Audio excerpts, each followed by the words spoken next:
नमस्कार, वंदे भारत भारत तक देख रहे हैं आप। आपके साथ मैं हूं सांची त्यागी। अमेरिका के राष्ट्रपति डोनाल्ड ट्रंप की बातों को सुनकर ऐसा लगता है जैसे उन्होंने यूक्रेन युद्ध का समाधान सिर्फ एक ही सूत्र के पीछे पकड़ लिया है। मतलब सिर्फ और सिर्फ भारत और चीन की खरीदारी पर रोक लगा लेंगे तो रूस और यूक्रेन का ये युद्ध रुक जाएगा। ये गलतफहमी ट्रंप को है। ट्रंप ने संयुक्त राष्ट्र महासभा के मंच से ऐसे बड़े बड़े आरोप लगाए कि मानो भारत और चीन रूस को पैसे से भरकर एक पूरा टोकरा थमा रहे हैं जिससे रूस यूक्रेन पर हमला जारी रख सके। मानो पूरा जहाज का जहाज पैसे से भरकर रूस के पास जा रहा है कि वो बस युद्ध में लगाता रहे, भारत पैसे की कमी होने नहीं देगा। लेकिन इस बात से अलग ज़ेलेंस्की कुछ और समझते हैं। ज़ेलेंस्की मानते हैं कि भारत उनके साथ खड़ा है। ट्रंप जहां भारत पर आरोप लगा रहे हैं वहीं इसके उलट यूक्रेन बयान दे रहा है। ट्रंप ने बड़े आत्मविश्वास से यूएन में एक बयान दिया जिसके बाद ज़ेलेंस्की का बयान आया। ट्रंप के दावों की हवा इस बयान ने निकाल दी। ट्रंप ने कहा था कि भारत और चीन रूस को फंडिंग कर रहे हैं। शायद ट्रंप का मानना है कि भारत सरकार रोज सुबह उठकर ही तेल खरीदकर जनता से पैसा छीनकर रूस को देना शुरू करती ताकि युद्ध जारी रहे। मतलब झूठ फैलाने और डींगे हाँकने की तो हद हो गई। ट्रंप इन सभी हदों को पार कर चुके हैं। तभी तो उनके इस बेबुनियाद दावों से पूरा यूरोप और खुद यूक्रेन भी खुद को अलग कर रहा है। यानी जो ट्रंप कह रहे हैं वो यूक्रेन की भाषा नहीं है। आगे बढ़े उससे पहले आप समझ लीजिए किसने क्या कहा और ये बात किस बारे में हो रही है। सबसे पहले बात ट्रंप की बयान की। ट्रंप ने संयुक्त राष्ट्र महासभा यानी यूएनजीए में 1 घंटे का भाषण दिया जिसमें उन्होंने भारत और चीन को रूस के युद्ध के वित्त पोषक बताते हुए कहा कि ये देश मॉस्को के लिए ऊर्जा की आपूर्ति कर रहे हैं, उसे फंडिंग कर रहे हैं। उनकी भाषा में ये दोनों देश रूस को युद्ध जारी रखने में मदद कर रहे हैं। China and India are the primary funders of the ongoing war by continuing to purchase Russian oil.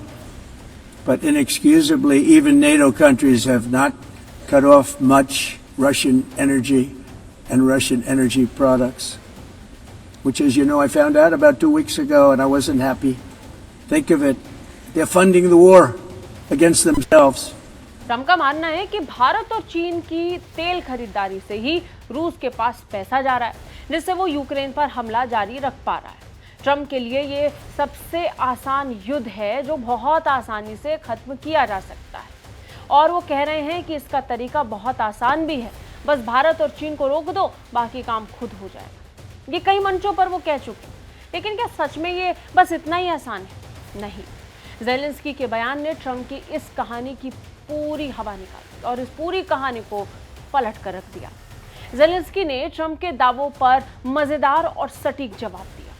मतलब भारत को तो इस पर जवाब देने की जरूरत भी नहीं पड़ी। यूक्रेन के राष्ट्रपति वोलोदिमीर ज़ेलेंस्की ने फॉक्स न्यूज के एंकर ब्रेट बेयर के साथ बातचीत में साफ कहा कि मुझे लगता है कि भारत अधिकांशतः हमारे साथ है, यानी ज्यादातर उसका रुख हमारे लिए है। उन्होंने स्वीकार किया कि ऊर्जा के मामले में कुछ चुनौतियां हैं, लेकिन पूरी दुनिया को समझना होगा कि भारत का रुख बहुत स्पष्ट है और ये भारत पहले से ही कहता है कि हमारी जरूरत ऊर्जा सुरक्षा है, हम उसे पूरी करेंगे। ज़ेलेंस्की ने ट्रंप की बातों को देखते हुए कहा कि हाँ, ऊर्जा से जुड़े कुछ मुद्दे हैं, लेकिन मुझे विश्वास है कि राष्ट्रपति ट्रंप इस चुनौती का सामना कर सकते हैं। लेकिन इसके साथ साथ भारत को लेकर के भी ज़ेलेंस्की का एक पक्ष था। यहाँ पर ज़ेलेंस्की ने ट्रंप के आरोपों को एक शालीन लेकिन सटीक तरीके से नकार दिया कि भारत युद्ध का कोई वित्तपोषक नहीं। उन्होंने भारत की भूमिका को अहम बताया और उम्मीद जताई कि भारत ऊर्जा के मामले में रूसी समझौते पर फिर से विचार करेगा। लेकिन ये कैसे संभव है? जिस ऊर्जा सुरक्षा पर पूरी दुनिया टिकी है, आखिर उस ऊर्जा सुरक्षा को भारत कैसे त्याग दे? भारत की जरूरत है। ज़ेलेंस्की ने यह भी कहा है कि रूस यूक्रेन युद्ध को जल्दी समाप्त करने के लिए वो सकारात्मक है, यानी भारत पॉजिटिव है और ट्रंप के साथ हाल की बातचीत भी सकारात्मक रही है, खासतौर पर यूक्रेन की। सिर्फ यूक्रेन नहीं, दुनिया के कई और पक्ष ये बात मानते हैं कि युद्ध रोकने के लिए भारत का उनके पक्ष में होना जरूरी है। भारत इस रुख की वजह से इस युद्ध को रुकवाने में भारत की अहम भूमिका को निभा सकता है, ये दुनिया मान रही है। यूएन में ही नहीं, भारत की भूमिका को लेकर दुनिया भर में चर्चा है। एनआई की तरफ से यूएन में एक सवाल पूछा गया था इटली की प्रधानमंत्री जॉर्जिया मेलोनी से। उन्होंने भी इस बात को माना था कि भारत युद्ध को रुकवाने में बड़ी भूमिका निभा सकता है। भारत ने बार बार स्पष्ट किया कि उसका रुख ऊर्जा व्यापार किसी भी अंतर्राष्ट्रीय कानून का उल्लंघन नहीं करता।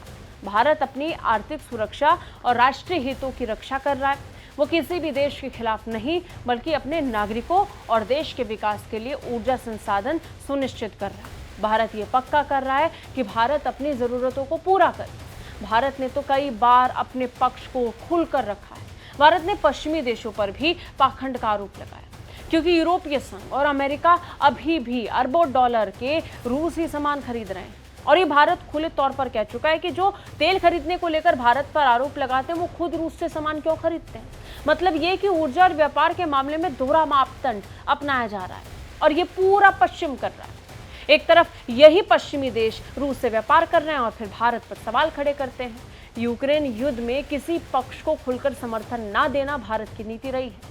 किसी के खिलाफ नहीं बोलने की नीति भारत ने अपनाई है। ये भारत की स्वतंत्रता और उसकी आजाद विदेश नीति का ही हिस्सा है। ट्रंप बार बार कहते रहे कि यूक्रेन युद्ध बहुत आसान है, इसे बहुत आसान से रोका जा सकता है, आसान से खत्म किया जा सकता है। लेकिन सच ये है कि ट्रंप के इस बयान में मजाक से ज्यादा कुछ नहीं है। उनके 1 घंटे के भाषण में ऊर्जा व्यापार को लेकर आरोप लगाना, दुनिया के सबसे बड़े लोकतंत्र और तेजी से बढ़ती अर्थव्यवस्था पर दोष लगाना, ये न केवल राजनीतिक चापलूसी नजर आती है, बल्कि वास्तविकता से कोसों दूर भी दिखाई पड़ता है। दिखता है कि कैसे पूरी दुनिया में अपने आप को एक बहुत नोबल, एक बहुत शांति प्रिय आदमी दिखाने की कोशिश हो रही है। ट्रंप के सलाहकार पीटर नवारो भी कैंपेनिंग में जुड़े हुए हैं। वो कहते हैं कि यूक्रेन में शांति का रास्ता कुछ हद तक नई दिल्ली से होकर जाता है। मतलब सारे मसले मोदी के कंधों पर डाल दिए जा रहे हैं। ट्रंप की ये रणनीति कुछ वैसी ही लगती है जैसे वो भारत को दबाव में लेकर खुद को ही शांति के मसीहा के रूप में दिखाने की कोशिश कर रहे हैं। मतलब अगर सब भारत से होकर गुजरता है तो फिर दुनिया के बड़े फैसलों में भारत की भूमिका भी तो देखिए, भारत से भी तो पूछिए। रूस के साथ भारत के ऊर्जा समझौते को लेकर जो विवाद खड़ा हुआ, उसमें भारत अपने राष्ट्रीय हितों के लिए कार्रवाई कर रहा है। चीन भी रूस के साथ आर्थिक संबंध रखता है, लेकिन क्या इसका मतलब कि केवल भारत पर आप टैरिफ की घोषणा करेंगे? चीन पर अब तक टैरिफ की कोई घोषणा नहीं हुई है। सब सिर्फ और सिर्फ भारत के खिलाफ हो रहा है। क्या भारत अंधा है? भारत को दिख नहीं रहा कि चीन को कैसे रिलीफ दिया जा रहा है और भारत को घेरा जा रहा है? ये खेल बहुत बड़ा लेकिन जटिल भी नहीं है।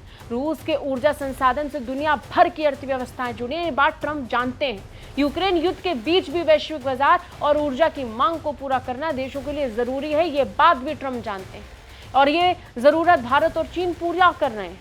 इसलिए भारत और चीन दोनों पर टैरिफ नहीं लगाया, सिर्फ भारत पर लगाया। अगर हिम्मत होती तो चीन पर भी टैरिफ लगाते, सिर्फ धमकी नहीं देते। ऊर्जा के क्षेत्र में भारत की चुनौतियां बड़ी हैं, लेकिन भारत जिम्मेदारी से इसका सामना कर रहा है। रूस से ऊर्जा खरीदना भारत के लिए जरूरी है ताकि देश की ऊर्जा सुरक्षा बनी रहे। ये कोई राजनीतिक समर्थन की बात नहीं है, ये तो भारत की आवश्यकता है, भारत की जरूरतें हैं जिसे वो पूरा कर रहा है। और इस पर पूरी दुनिया टिकी है, यूरोप इसी तेल को खरीदती है। ट्रंप का ये आरोप कि भारत रूस को वित्त पोषित कर रहा है, ऊर्जा के वैश्विक बाजार की जटिलताओं को समझे बिना आरोप लगा दिया गया है। भारत को केंद्र में ला दिया गया है, लेकिन इसे एक मजबूत स्तंभ की तरह नहीं देखना चाहता है अमेरिका। ट्रंप ने कई बार यह दावा किया कि युद्ध खत्म करना उनके लिए सबसे आसान काम है, पर उनकी नीतियां और बयान इस युद्ध को खत्म करने में मदद करने की बजाय उलझने पैदा करने, विवाद को बढ़ाने जैसी दिखाई पड़ती। अलास्का में कोशिश की थी पुतिन को बुलाकर शांति की, लेकिन ट्रंप वहां भी फेल हो गए।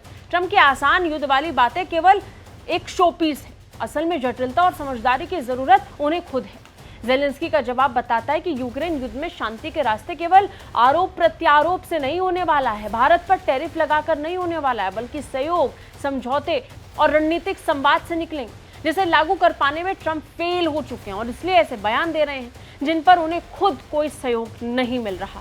वो यूरोप, नेटो, यूरोपीय संघ, वो G7 देशों की चाहे जितनी दुहाई दे लें, ये बात हर एक देश जानता है कि अमेरिका की जो नीति है वो पूरी तरीके से एक तरफा और अव्यवहारिक है। भारत के खिलाफ ये टैरिफ वाली नीति को लागू कर कर अमेरिका घिर चुका है, तभी तो उसे दुनिया के किसी देश से समर्थन नहीं मिलता है। दबाव डालने की कोशिश हो रही है कि अमेरिका की तरह भारत पर टैरिफ लगाया जाए, लेकिन कोई ऐसा नहीं कर रहा, क्योंकि इस बात को दुनिया जानती है कि अमेरिका ने ये फैसला जल्दबाजी में लिया है। बहुत जल्द अमेरिका भी शायद इससे यू टर्न ले ले, लेकिन इतना आसान भी नहीं होगा क्योंकि टैरिफ वाली नीति में उनकी जो पॉलिसी है वो अब खुलकर दिख रही है। अब तो अपने द्वारा लिए गए फैसले को वो सही ठहराने के लिए संयुक्त राष्ट्र के मंच तक का इस्तेमाल कर रहे हैं। आपको क्या लगता है, कमेंट करके हमें जरूर बताइए। जय हिंद।